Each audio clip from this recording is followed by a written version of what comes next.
एक जमाने की बात है, महाभारत की गाथा में एक योद्धा था जिसकी कहानी वक्त और मौत की हदों को पार कर जाती है। मैं बात कर रहा हूं अश्वत्थामा की, महान योद्धा द्रोणाचार्य के बेटे, जो खुद धनुष बाण के उस्ताद थे। कठिनाई के सितारे के नीचे पैदा हुआ अश्वत्थामा प्रतिभाशाली था, लेकिन एक अलग जिंदगी का बोझ भी लिए हुए था। उसके पिता द्रोणाचार्य हस्तिनापुर के राजकुमारों के सम्मानित शिक्षक थे, जो उन्हें युद्ध कला में अद्वितीय कौशल प्रदान करते थे। इस माहौल में पलते हुए अश्वत्थामा भी कम योद्धा नहीं था।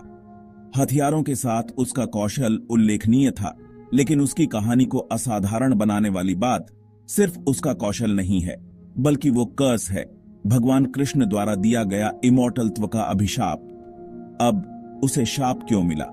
कुरुक्षेत्र के महान युद्ध के दौरान अश्वत्थामा ने क्रोध और प्रतिशोध से प्रेरित होकर ऐसे कृत्य किए जिन्हें अन्यायपूर्ण और क्रूर माना गया।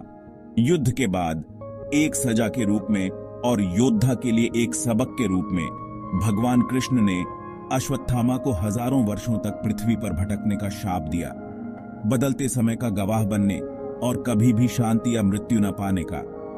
जरा सोचिए, अकेले धरती पर चलते हुए अपने प्रियजनों से मिलने में असमर्थ, दिल को छू लेने वाली कहानी है ना? किंवदंतियां कहती हैं कि अश्वत्थामा अभी भी पृथ्वी पर चलता है। एक भूतिया आकृति जिसके माथे पर एक रत्न है जो खून बहता है, उसे हमेशा उसके कर्मों और कृष्ण के कर्ज की याद दिलाता है। हालांकि ये सिर्फ एक कहानी की तरह लग सकता है, लेकिन कुछ लोग हैं जो अश्वत्थामा को देखने का दावा करते हैं, एक रहस्यमयी आकृति से मुलाकात का दावा करते हैं जो उसके वर्णन से मेल खाती है, चाहे वो मिथक हो या सच्चाई। अश्वत्थामा की कहानी कर्तव्य, परिणाम और नैतिकता के योंग हेंग संघर्ष के गहन विषयों को छूती है।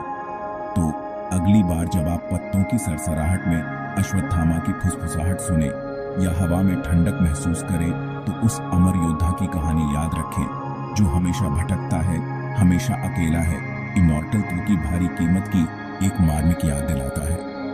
अतीत की इस यात्रा में मेरे साथ जुड़ने के लिए धन्यवाद, जहां किंवदंतियां अभी भी हमसे बात करती हैं, अगर हम केवल सुने। अगली बार तक खोजते रहें, आश्चर्य करते रहें।